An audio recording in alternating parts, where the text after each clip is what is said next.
ফুলকপিটা কেটে নিয়েছি। এখন এর সাথে একটু গরম পানি দিয়ে দেব,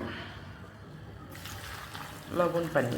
গরম পানিটা হচ্ছে লবণ দিয়ে গরম করছি, যাতে দিয়ে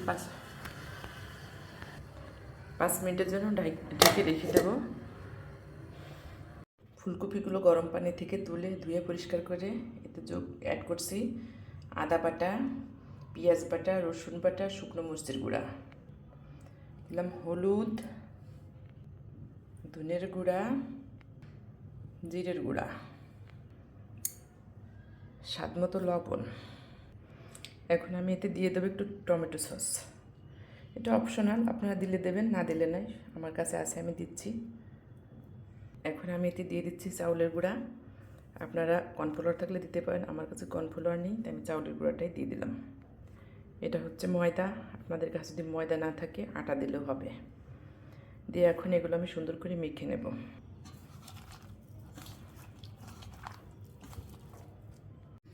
ফুলকপিটা মাখানো হয়ে গেছে, আমার প্যানটা গরম হয়ে গেছে। এখন আমি তেল দেব।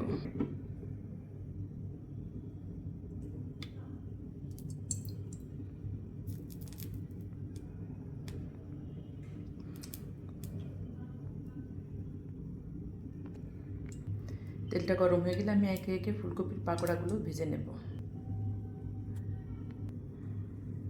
তেলটা গরম হয়ে গেছে, একে একে সবগুলো পাকোড়া আমি ভেজে নেব। আমার গরম গরম ফুলকপির চপ রেডি হচ্ছে। এখন আমি একে একে সবগুলো ফুলকপি ভেজে নেব। আমার ফুলকপির পাকোড়া বানানো প্রায় শেষের পথে। একে একে সবগুলো পাকোড়া ভেজে নিছি।